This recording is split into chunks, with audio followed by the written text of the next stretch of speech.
मुझे मगध का उत्तराधिकारी नियुक्त कर दीजिए।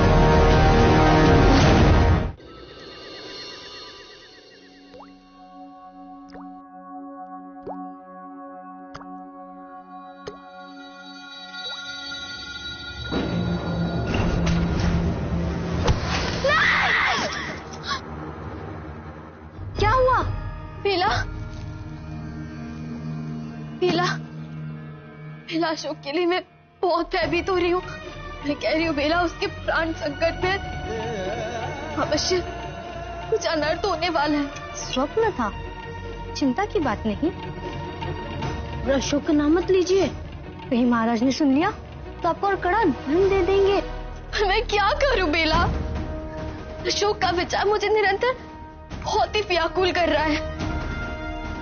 यदि मैं अपने नेत्र बंद करती हूँ तो वो मेरे सामने होता है, यदि मैं अपने नेत्र खोलूं तो उसे अपने आसपास ढूंढती रहती हूँ। मैं उसके साथ ना होकर केवल उसी के लिए जी रही हूँ। बेला, बेला, मुझे उससे मिलना होगा। मुझे स्वयं देखना है कि वो सुरक्षित है। मुझे किसी भी प्रकार यहाँ से निकलना ही होगा। ये आप क्या कह रही है? राजभवन से भाग पाना असंभव है। सोच तो मैंने लिया है, केवल उसे पूरा करना है।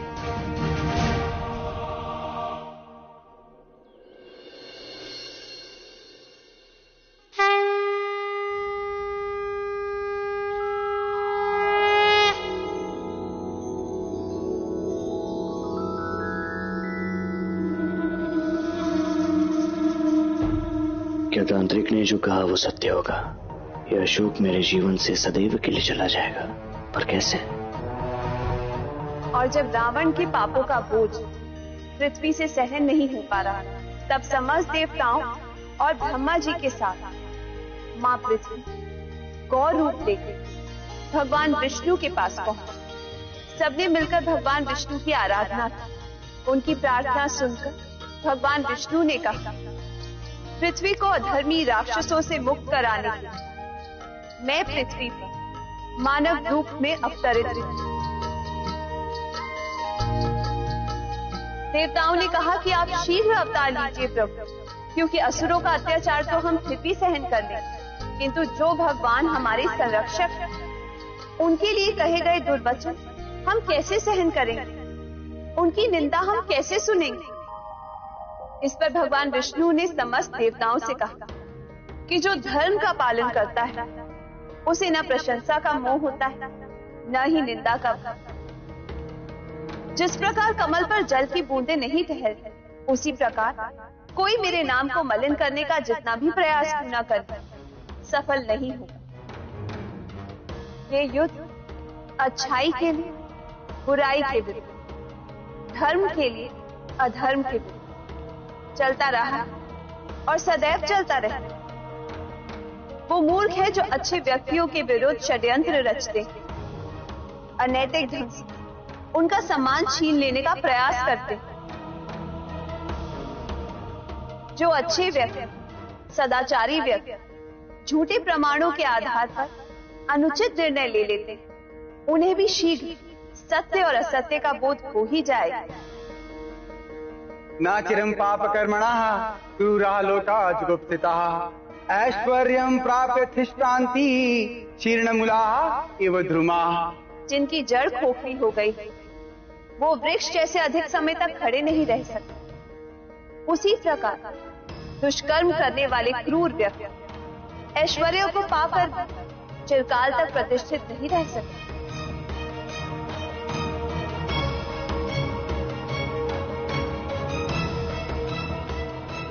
न चिरात् प्राप्यते लोके पापानां कर्मणां फलम् सविषणामिव अन्नानां भोक्तानां क्षणदाचर। जिस प्रकार खाए हुए विष मिश्रित अन्न का परिणाम तुरंत ही भोगना पड़ता है, उसी प्रकार लोक में किए गए पाप कर्मों का फल शीघ्र प्राप्त होता है। आचार्य चाणक्य का संदेह सर्वथा उचित था। उन्हें कभी भी इन यूनानियों और खुरासानियों पर विश्वास नहीं था। आज उनकी आत्मा को शांति प्राप्त हो रही होगी।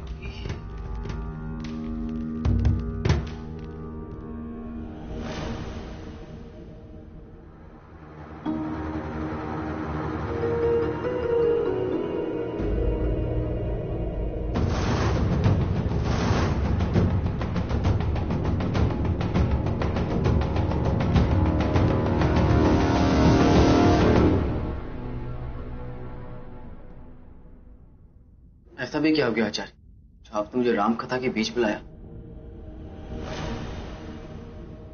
ये क्या है? पाटलिपुत्र का राजकीय पत्र है, जो कि हमें मीर खुरासन के वस्त्रों में से प्राप्त हुआ है।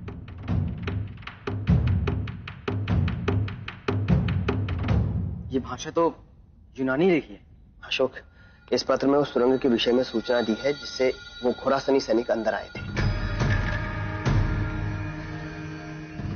अर्थात कोई हमारा अपना ही है जो यूनानियों की सहायता कर रहा था, और दो ही लोग ये यूनानी भाषा जानते हैं, एक राजमाता हेलेना, दूसरा सियामा। उन्होंने सेल्यूकस निकेटर को भी मार दिया जो मेरे परदादा थे। उन्होंने वीर खुरासन को भी मार दिया जो मेरे नाना थे।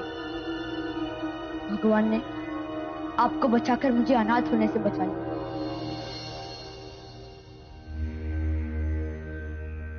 और विडंबना देखो, हमें क्षमा दान दिया भी तो किसने? उसने, जिसे हम मारना चाहते थे, शत्रु मानते थे। वो कायर कैसे पीछे हट गया? पीछे हट गया? नहीं, उसने हम पर दया की सियामक। हमारे अपने पिता ने विजयी होने के लिए हमारे प्राण दांव पर लगा दिए। कह दिया उन्होंने अशोक से कि वो हमें मार सकता है, और एक क्षण नहीं लगा उन्हें ऐसा कहने में। उसके उपरांत अशोक हमें मार सकता था। वो ये जानता था कि हमने उसके विरुद्ध कितने षड्यंत्र रचे, फिर भी उसने हमें क्षमा कर दिया, जबकि उसकी अपनी मां के प्राण संकट में थे। वो मां जो उसका संसार है, क्यों हमें भी समझ नहीं आया। पर उस एक क्षण में जयंतर है भारत माता की संतान, और तुम यूनानियों में ये मेरी पितामही है, राजमाता। हमारे यहाँ मां को मारा नहीं, पूजा जाता है। उस एक क्षण में हमें समझ आया कि इन भारतवर्ष के लोगों की जिस दयाशीलता को हम उनकी दुर्बलता समझते आए थे, वो वास्तव में उनकी शक्ति है। हमारे लिए संस्कार, जीवन मूल्य, संबंध, ये केवल एक माध्यम है अपने स्वार्थ को पूरा करने के लिए, पर उन लोगों के लिए यही जीवन को अर्थपूर्ण, संपूर्ण बनाता है। ये राजभवन जिसे भी अपना ले उसे सुरक्षित रखता है।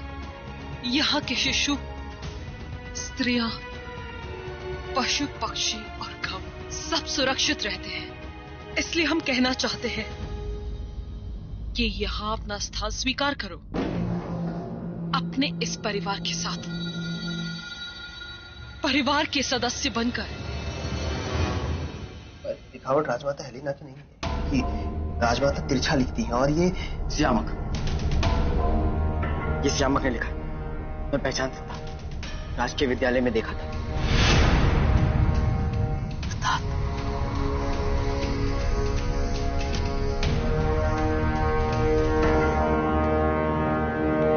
आप पागल हो गई हैं?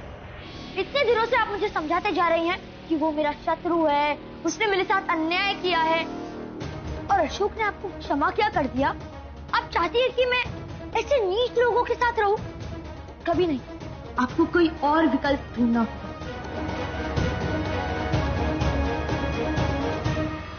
हम हार चुके हैं सियामक। अब कोई विकल्प, कोई योजना नहीं। और यदि हो तो समझ में नहीं आ रही है, क्योंकि हम थक चुके हैं। इसे यहीं समाप्त करना होगा। समाप्त? अभी तो मेरे प्रतिशोध का आरंभ भी नहीं हुआ है और आप कह रही है इसे समाप्त कर दो। मेरे माता पिता की हत्या हुई है, आप चाहती है कि मैं उसका प्रतिशोध लिए बिना पराजय स्वीकार कर लूं? कैसे भूल जाओ वो अन्याय जो... यदि तुम भूल नहीं सकते हो तो जाओ, मकदूनिया चले जाओ, यूनान चले जाओ। मौर्यों की मां होने का नाटक करते करते आप उन्हीं की भांति कायर हो गई है। मेरी धमनियों में खुरासानी और यूनानी प्रतिशोध लूंगा और अब मुझे कोई नहीं रोक सकता है। सियामक, आप भी नहीं। सियामक,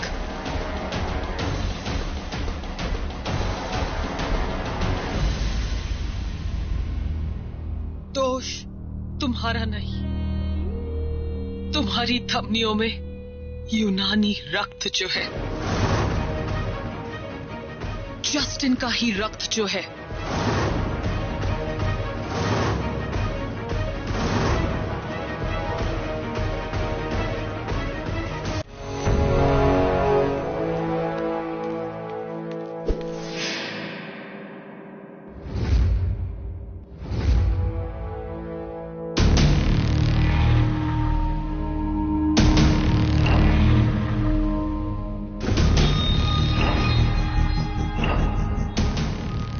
क्या जानते हो इसके बारे में? ये तो कोई राजकीय चर्मा पत्र प्रतीत हो रहा है।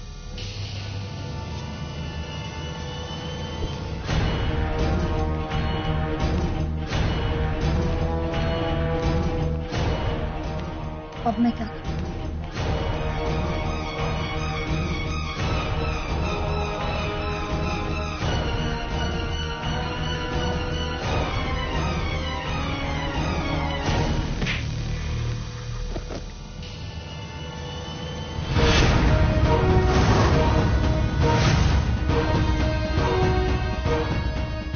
भाग क्यों रहे थे और किससे भाग रहे थे? क्या तुम्हें कुछ ऐसा ज्ञात हो गया है जो तुम छुपाना चाह रहे हो? बताओ सियामक, तुम्हें इसके बारे में क्या ज्ञात है? इसके बारे में मैं तो कुछ भी नहीं जानता हूँ। झूठ बोल रहे हो तुम। इस पे जो लिखा है वो यूनानी भाषा में है। तो ये कहावत तुम्हारी है सियामक? हो सकता है, लेकिन मैंने किसी को भी गुप्त सुरंग के बारे में नहीं लिखा।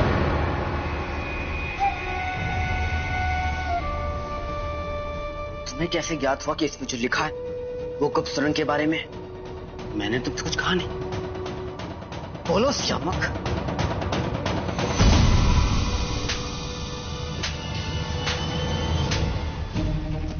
जब सब हम पर आक्रमण कर रहे थे, वो यूनानी हम पर आक्रमण कर रहे थे, और ये ज्ञात होते हुए भी कि राजमाता हमारी शत्रु है, उस समय तुम कहां थे?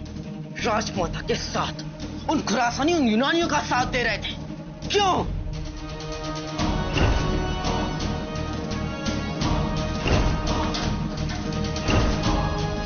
जिस समय पिताजी के प्राण संकट में थे, मैं और भ्राता सुशीम उन्हें बचाने का हर संभव प्रयास कर रहे थे, उस समय तुम कहां थे?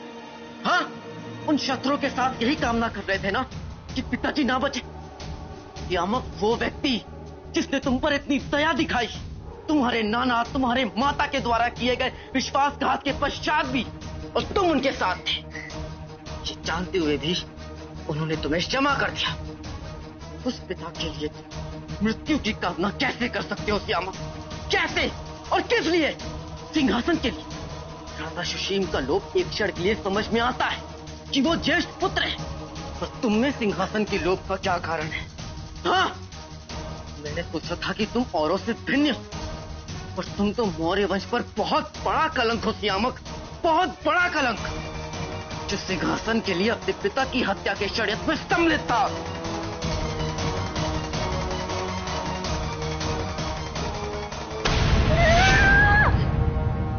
मैं मौर्य वंश पर कलंक नहीं हूँ और ना ही कभी रहूंगा, क्योंकि मैं मौर्य वंशी हूँ ही नहीं। हाँ, मैं भिन्न हूँ। मैं उस उच्च वंश से हूँ जिसका संबंध सिकंदर महान जैसे शासक से है। हाँ, मैं पिताजी महाराज की हत्या के कोई पाप नहीं। मेरा पिता से केवल एक संबंध है, वो मेरे पिता का हत्यारा है। मेरे पिता राजकुमार जस्टिन का हत्यारा।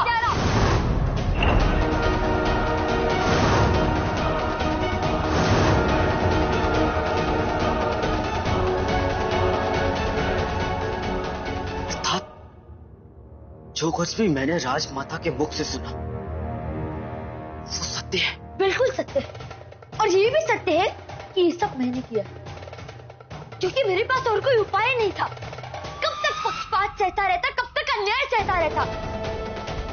वो अन्याय जो मेरी माँ के साथ हुआ तुम्हारी माँ के कारण। मेरी माँ कभी प्रेम नहीं मिला बिंदुसार से तुम्हारी माँ के कारण। जो तिरस्कार मेरी माँ के साथ हुआ, यदि वही तिरस्कार बिंदुसार तुम्हारी माँ के साथ करता तो तुम तो सारे संसार को आग लगा देते। मैंने तो केवल उनसे प्रतिशोध लिया जो मेरे माता पिता के अपराधी है। प्रतिशोध लेना ही था तो खुलकर लेती। पीठ पर आघात करने की क्या आवश्यकता थी त्यामक? यदि तुम्हें लगा कि पिताजी ने जो किया वो अन्याय था तो भरी सभा में प्रश्न करती जैसे मैंने किया था। नहीं, तुमने षड्यंत्र रचा, विश्वासघात किया तुमने। तुम तो व्याघ्र के चरमोड़े कीचड़ निकले। ये भूल तुम्हारी नहीं है, तुम्हारे धमनियों में दौड़ रहे उस यूनानी रक्त की। तुमने अभी तक सबकी आंखों में धूल झोंकी है, पर अब नहीं। अब मैं तुम्हारा सच सबके समक्ष लाऊंगा। कपोले को दूध पिलाने की भूल हम मौर्यों ने पहले की है, पर अब दोबारा नहीं किया।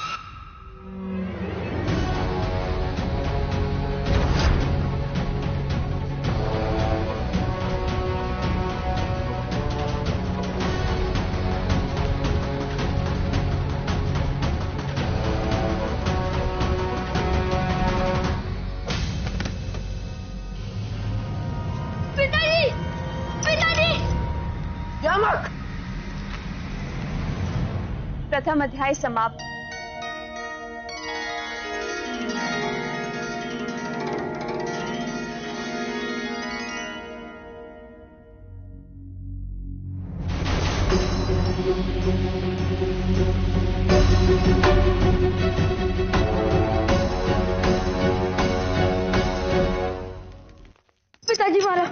पिताजी महाराज मुझे बचा लीजिए। पिताजी महाराज, वो भ्राता अशोक मेरे प्राण लेना चाहते हैं। पिताजी महाराज,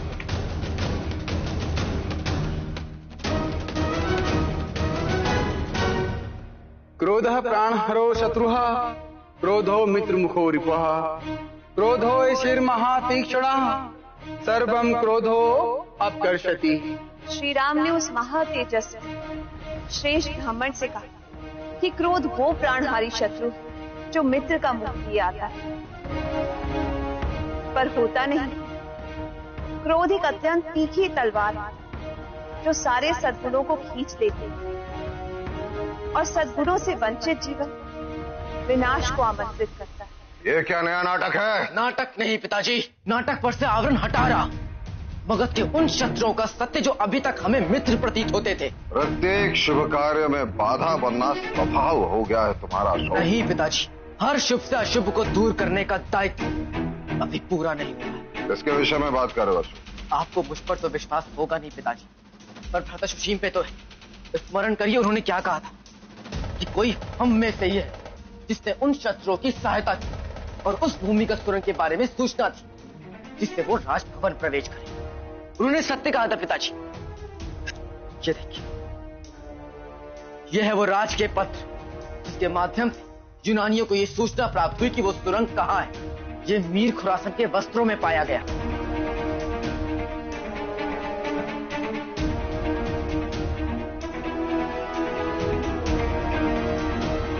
तो यूनानी भाषा में, और ये सियामक ने लिखा है। बताओ सियामक, सत्य बताओ जो तुमने मुझसे कहा है, सबके सामने बताओ सियामक।